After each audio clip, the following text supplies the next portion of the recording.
Good morning, good afternoon, good evening, ladies and gentlemen, wherever you may be in the world. I'm Sarah Jane. I'm the hostess and the founder of Gift of Healing TV. If you've never joined us for any of these before, then let me tell you a little bit about myself. Because yes, as I said, I'm the founder of Gift of Healing TV. I'm a Reiki master, teacher and practitioner.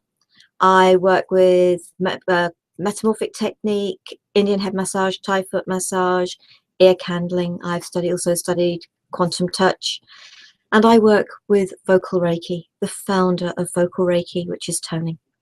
So I've been working in this field for a while now, for in excess of 10 years.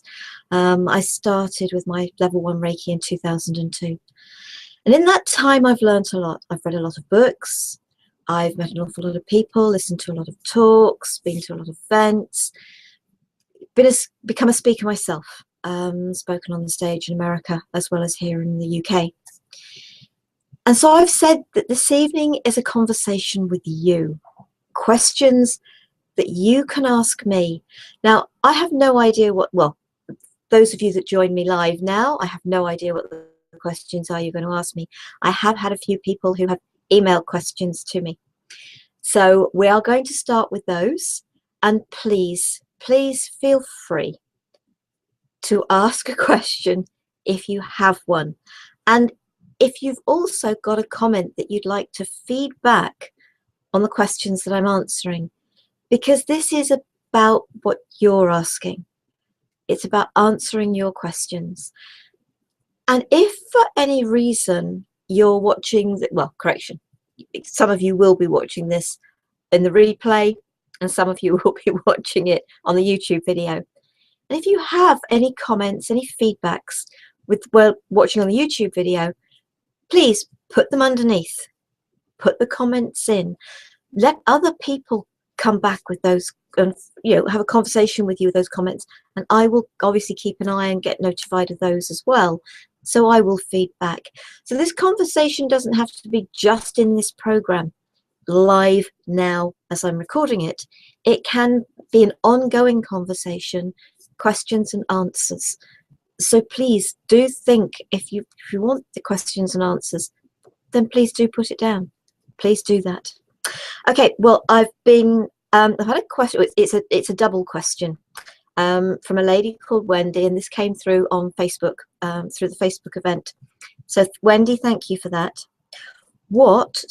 Who doth the Grail serve? Why is this question of such renown, and what is the answer? The Holy Grail. I love this question when I saw it. A bit taken back by it, to be perfectly honest, because actually the first question to me is not who doth the Grail serve, but what is the Holy Grail? Think about it. What's your answer to what is the Holy Grail? Because I was raised a Catholic, and so having been raised a Catholic, the Holy Grail was the cup that Jesus used at the Last Supper, that they all drank wine out of. That is what has been classed as the Holy Grail. So for those of you that have seen the Indiana Jones about the Holy Grail, they very much refer to it as being a cup. However, several years ago, I read Dan Brown's The Da Vinci Code. Now, as I said, I was raised a Catholic. And of course, where the Catholics are concerned, Jesus definitely wasn't married, and it certainly wouldn't have been to Mary Magdalene, or as I think of her, Mary of Magdala. Because I have done my own reading other than reading the Da Vinci Code. And Mary is Queen. So Mother Mary. But the feminine line was the power line in those days. And when I read in the Da Vinci Code that Jesus was married to Mary Magdalene, or Mary of Magdala, I had a huge sense of knowing the truth of that. And obviously, as it goes through the book, now I know this is a story and it is a very, very good story. I didn't want to put the book down. I really did enjoy it. I surprised myself a bit, but I really did enjoy it. And as I read the information there, Sangreal, and it was just like, yes, the Holy Grail isn't a cup, not a cup in the form of a cup that you drink out of. My understanding of what I was reading was the Holy Grail was the womb of Mary Magdalene, the womb that carried Jesus' child. Now, there may be those of you who are watching this and your immediate reaction is, what? That's fine. You're totally entitled to have that reaction. My reaction was actually quite the opposite. It was, yes, I get a sense and a knowing of the truth of that. Don't ask me why or how, other than the fact I believe I was actually alive at that time. No, not in this form. I am not 2,000 years old, but I do believe that in reincarnation, in respect that we lead more or live more than one life. And again, that could be another question, and maybe we'll delve into that a bit further. So, what is the Holy Grail? And to me, the Holy Grail isn't a cup that you drink out of. And so, is this question, all right, who does the Grail serve? The Grail serves us all.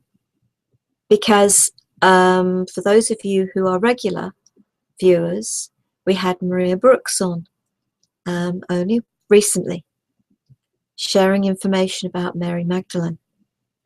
If you watch our Patricia Iris Kerins show, Patricia Iris Kerins works with Mary Magdalene. I have met many other people who work with Mary Magdalene. And so to me, the Grail serves us all. Mary Magdalene is here for us all. Every single last one of us.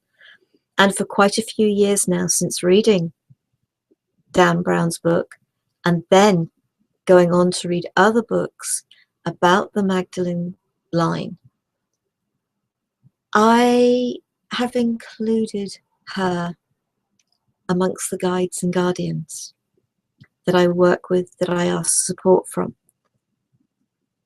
So I do believe,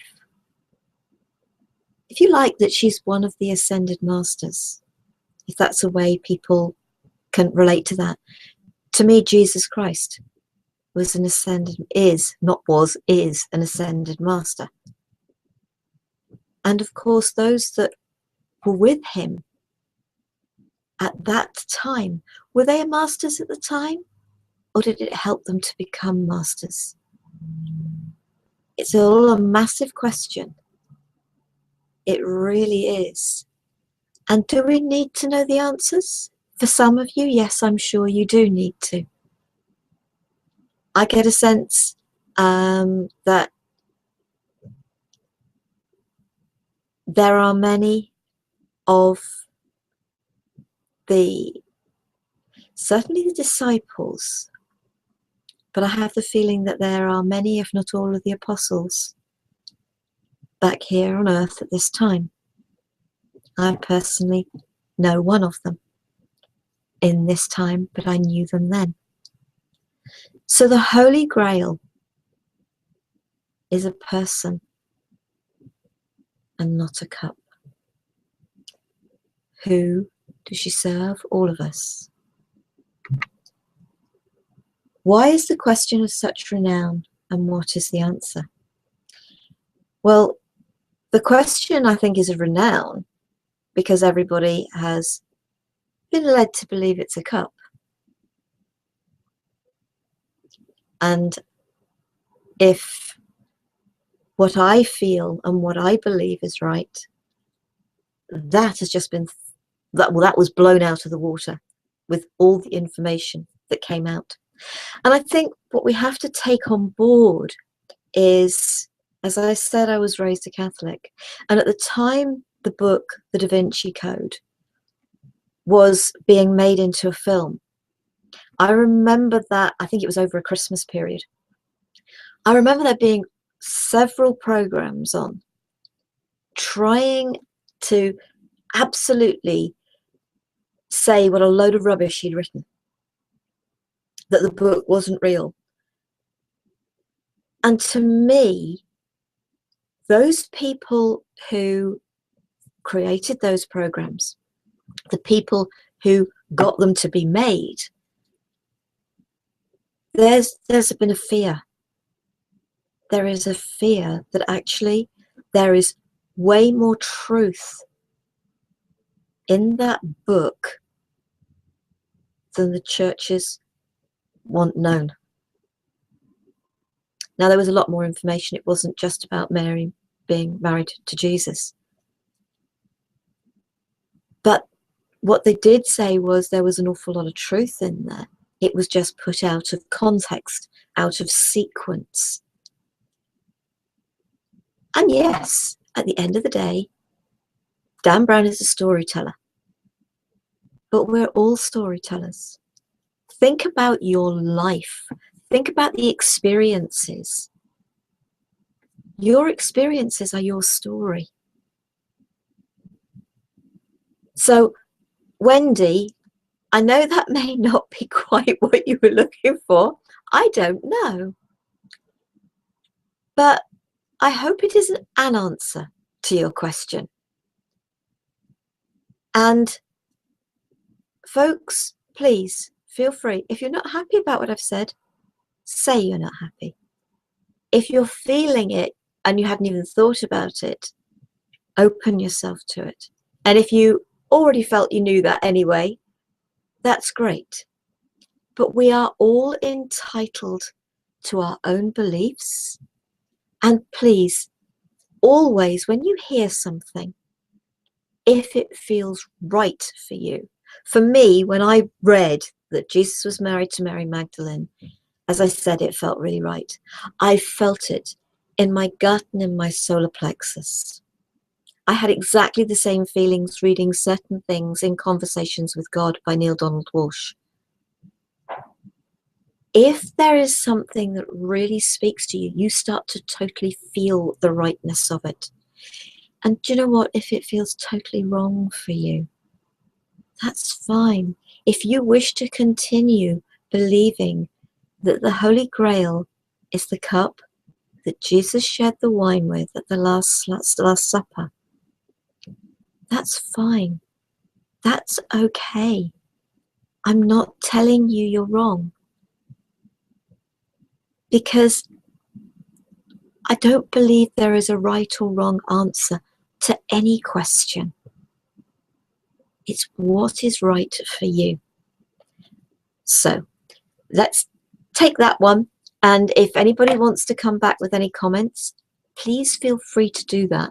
I'm quite happy to receive your comments, but you're all being very quiet at the moment. So Paul has asked, what if I find myself going in the wrong direction? I love this question because, one, I'm not convinced we can go in the wrong direction. I genuinely believe that whichever direction we're going in, we're learning something. We're growing. Think about it. Think about a car journey. And you suddenly think, oh, obvious my turn. So you've got to, especially if you're on a dual carriageway or a motorway, because I'm in the UK, whatever they're called in Europe and America. You can't just turn around on those roads and go back if you're on a dual lane. but it's just single either side. Yes, you could potentially do a U-turn. But on the likes of our dual carriageways and motorways, you can't do that. You've got to wait for the next exit. But think about what you see as you're continuing to drive on that road until you get to that next exit. And then when you turn around, think about what you're looking at again. You have grown as you go down that path, grown as you go down that road. You've changed. You've seen things. Maybe you've heard things on the radio. Maybe you've been listening to a conversation or a piece of music that's come to mind, which has sparked something, having a conversation yourself with somebody in the car. Whatever it is, you are not the same person when you turn round as the person who missed that exit. And as you turn round, you are now looking things from a totally different perspective. So you're still in the growth process. You're still in the learning, the seeing. You're not the same person. So in respect of your life path, the paths you choose to take, the jobs you choose to take, the people you spend your time with, the new people you connect with, the relationships you get into. Margaret Thatcher said, "The lady is not for turning." But actually, you don't have to turn. And is it wrong to say, no, this isn't for me? Because you will always have learnt from the experience. You are not the same person who started. You've grown. And you will see things from a slightly different perspective, maybe from a majorly different perspective. Nothing is a waste. Absolutely nothing is a waste of time, a waste of experience, a waste of your energies. Nothing. So do think about it, because I've used the analogy of a motorway and a dual carriageway. But even if you find yourself going along the wrong path, there may be a side road that you can take that will lead you back onto the other path that you could have taken. But had it occurred to you that you actually needed to be on the path you were on because there was something for you to become aware of? You can use the word learn if you like, but there was something for you to become aware of. And once you became aware of it, then the turn to take you from that path back to the other one made itself known.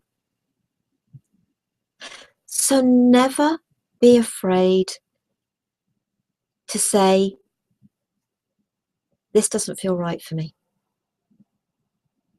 It's time for me to admit it, accept it, acknowledge what I've learned from it, and now I can truly get on with what I'm doing. So think about that. Is anything a waste of time? And the answer is no, it's not. Nothing. Nothing is a waste of time. Nothing you do, nothing you see, nothing you hear, no one you meet. There's knowledge, there's an awakening of your wisdom. Because actually, and I think this was in Conversations with God, we already know everything. We are not here to learn, we are here to remember.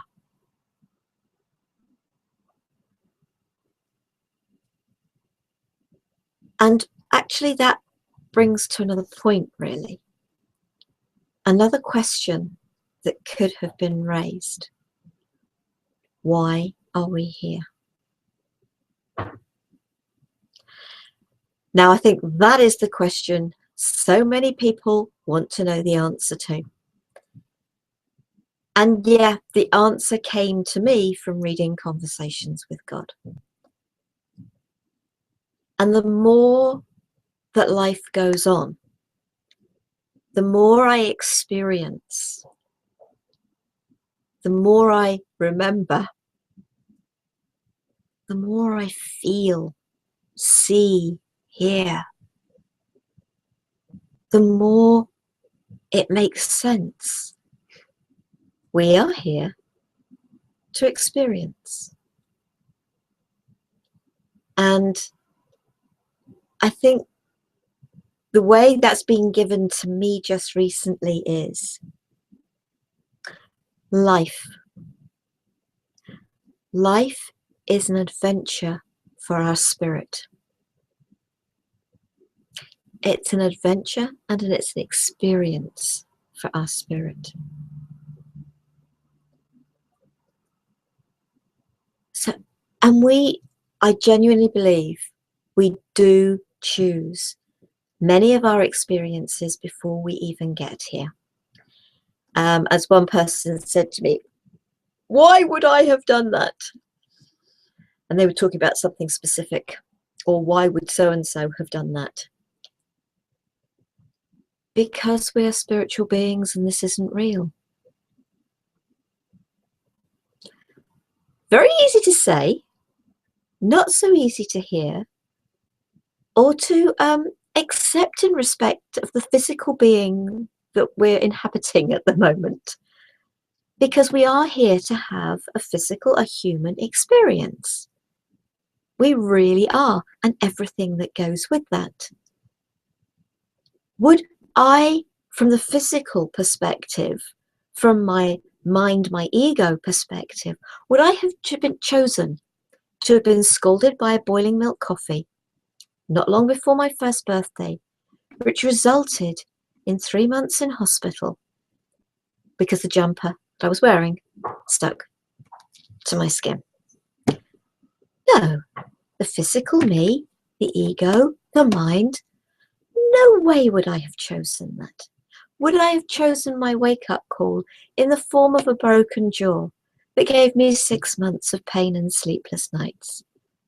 No, folks, not a hope would I have chose it in the physical. But I wouldn't change any of it, because they have brought me some of the most amazing gifts of understanding. So what's going on in your life at the moment? Are you looking at all the negative stuff?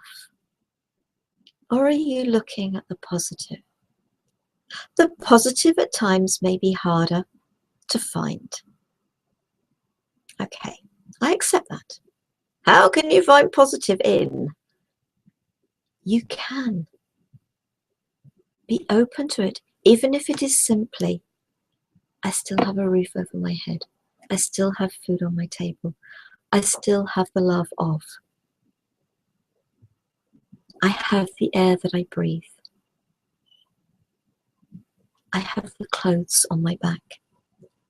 Because with some of those things I've just commented, there are a lot of people who can't say that. There are people who are living in places where they are suffocating. There are people who are struggling with clothes on their back, don't have a roof over their head, and they struggle to find food. Yet there are many of us who forget that we are so lucky to have that.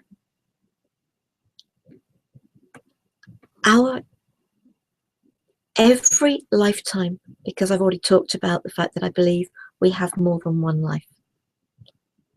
And it makes perfect sense to me, because they say, how can you know heat if you don't know cold? And vice versa. How can you know dark if you don't know light?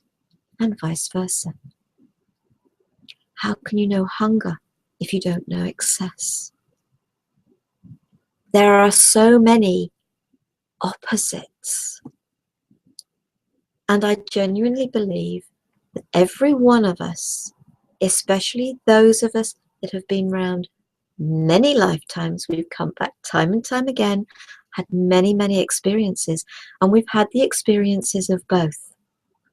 Our spirit, our soul, has chosen the experience of both. We've had the excess and the lack. So we'll have lived in cold climates and hot climates. So whether you're living on the equator now, you could have lived in the sort of, in Alaska in a previous life. You've had the experiences of different cultures. And yes, the murderer and the murdered, the abused and the abuser.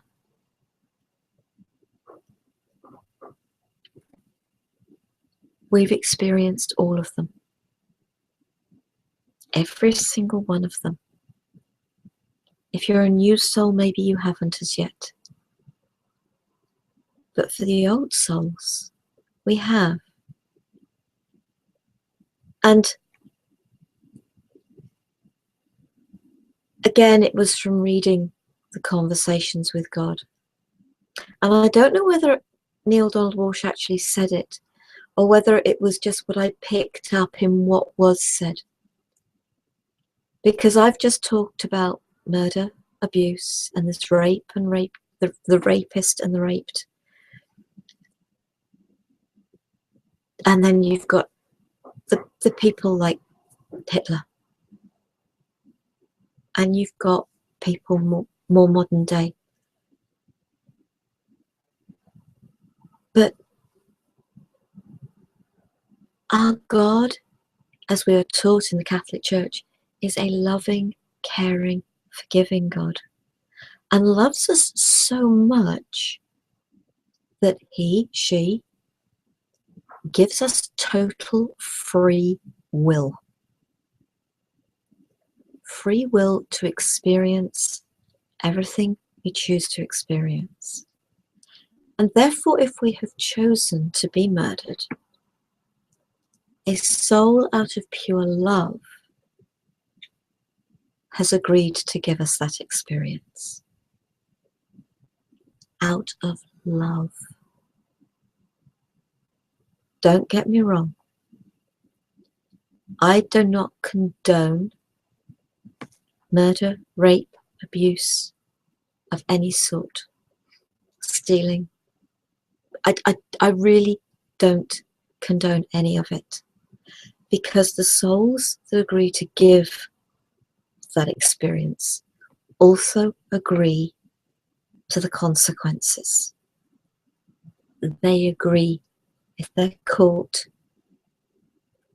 to the jail sentences, etc., etc. They agree to all of it. It's part and parcel. Now, for some of you, what I'm about to say, you could struggle with. But I genuinely believe that the being that I was brought up as being, Satan, Lucifer, is the beloved archangel of our Creator. A beloved angel. And yes, he is here for all those souls that have agreed to give the experiences that people have asked to have, that souls have asked to have. So yes, he is here for the murderers, the rapists, the abusers. He's here for all of them. Every single last one of them. And his army of angels. He's here to help their souls to cope with honouring the promise they made. I would also like to think that we are coming out of this era, this need to experience all these nasty things. I really would love to think that the human race is now edging more and more towards love. Love is the greatest healer. Love is all that there is. Love is the true religion. Love is life. And when we all learn to love each other, that is the experience of heading back towards our true spiritual soul being. And I would like to think that the human race has had enough, that we've all gone through all the experiences we need to, and that we can come to the love. So, why are we here? What is life about? Life is about the experiences that we choose to have. Okay, you're all keeping very quiet, so I'm really hoping that I'm answering the questions that you've got without you having to ask them. Although, having said that, I do have a final question, and that's from Joan. And she says, you could put it as, am I important? Or are you important? It's about you, not me. Well, it is about me. It's about actually all of us. Are we important? Yes, is the simple answer. Every single one of us is important, is essential to this mechanism we call life. I've used the word mechanism. So think about the old-fashioned, think about the workings of a clock, a watch, the old-fashioned ones. But a mechanism with cogs and wheels. And you have very tiny little cogs. You have those that are much bigger, and you have massive, massive cogs. So you think about that mechanism. One little cog seizing up can literally jam the whole mechanism.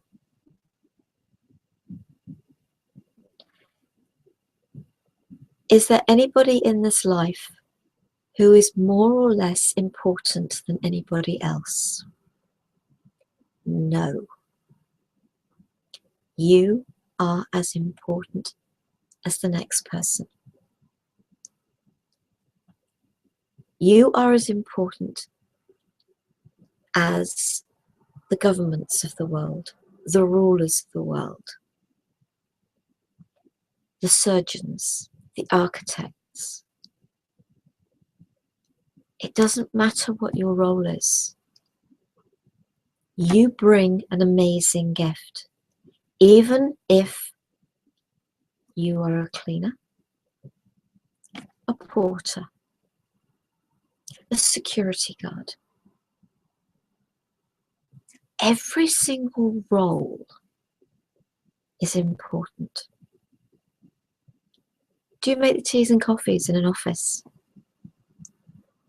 You keep the office going. A hospital without the cleaners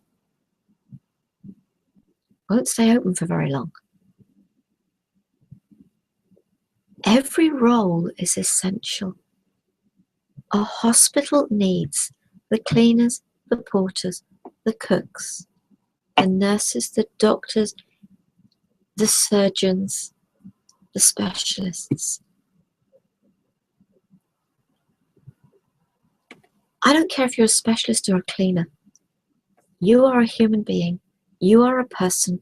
You are an individual, and you are special. I have got on in my working life with the owners of companies and the cleaners and the security guards. In that respect, I've probably got on better with the cleaners and the security guards because they're real people. We're all real people, but the higher we get, we think we get, we lose touch. Yes, I have been an area manager in retail. I've worked in office management. But when I was an area manager working for the company I worked for in lighting, I knew every single one of the staff in the stores that I covered, whether they did 4 hours a week or whether they worked full-time and they were the managers of the stores. I may have been the area manager, but I knew all my staff. I remember my bosses turning around to me and saying, "Don't promote that person just because they're there." And I said, "I'm not. I promoted them because I felt it was truly right to do so." And in the 2 cases I had that said to me, both of those people proved me my faith and belief in them to be totally right. They increased the sales of those stores because I promoted them, because I trusted and believed in them and gave them the chance to prove themselves, not to me, but to themselves. You have a gift. Your gift doesn't have to be sound energy or a brand new technique. You don't have to be the most amazing singer or actor or actress. You don't have to be the most amazing author or speaker. The most amazing surgeon who saves lives. Architect who builds the most amazing buildings. Yes, they're all important, but so are you. So what's your love? What do you enjoy? What do you really enjoy doing? It occurred to you that your gift is your pleasure. There are some amazing chefs and cooks out there, and they love what they do. And the love that they bring to what they do is what makes them so good at it. Take pride in what you do. And always try to do what you love to do. And do it with pride. Are you special? Yes, you are. You are very special. There is no one more or less special than you are.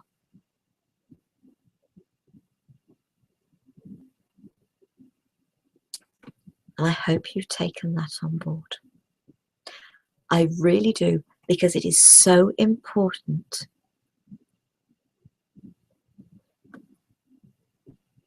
Right. Everybody's keeping quiet, so I'm assuming that you just wanted to listen,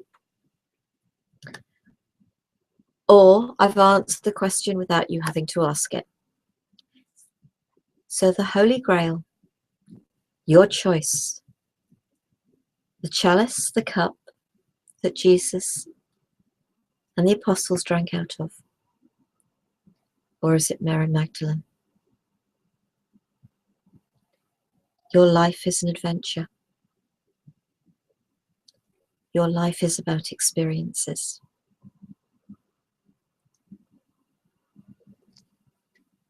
Are you going in the wrong direction? Never. It doesn't mean that you don't need to turn round, but you're never the same person because you've always grown. And are you special? Are you important? Yes, you are. As I said at the beginning, please feel free to go under the YouTube video of this and type in a question, type in a comment. As I said, you are all totally entitled to your own beliefs. I have shared from my own beliefs. I felt guided to do that. And thank you very much to those of you that sent in the questions. I'm really grateful for that. And I'm glad you sent them in advance because everybody's kept very quiet. So thank you very much indeed. And open to your guides and guardians. Encourage your mind, your ego, to listen to your gut instincts, to listen to your intuition. Open to it. You have all the answers within. They are within you. Listen to them. Ask and listen. Thank you so much for joining me this week. Thank you for joining the program. I hope that you've learnt, you've remembered. And I think that's when the gut speaks to me, when I feel that in my solar plexus and my sacral plexus. It's a remembering. So I hope with some of what I've said, maybe you felt exactly the same. Next week, on Monday, we are being joined by Marcy. Now, for some reason, I haven't put Marcy's surname down here. So I apologize, Marcy. Marcy, the multidimensional healer, using her high-frequency binaural tones. So I'm really looking forward to welcoming Marcy to the program next week. So I hope you'll join us. And we also have, for those of you that were looking for Patricia's program this week, I do apologize. There were issues and we had to postpone it till next week. So Patricia's show, 4 top tips to de-stress with Patricia, is on Tuesday next week. So on Monday we have Marcy, and on Tuesday we have Patricia's program. So I hope you will join us again next week. Feel free, as I said, to send in questions, type in comments. I love to hear from you all. Thank you for being here with me. Have a wonderful week. I hope the weather is nicer with you than it's been here today. It's been very wet, but I do know I was talking to somebody in Arizona earlier today and it was 90 degrees out there. So depending on where you are in the world, I hope the weather is being kind to you. Have a wonderful week. Love, peace and light to you all. Namaste.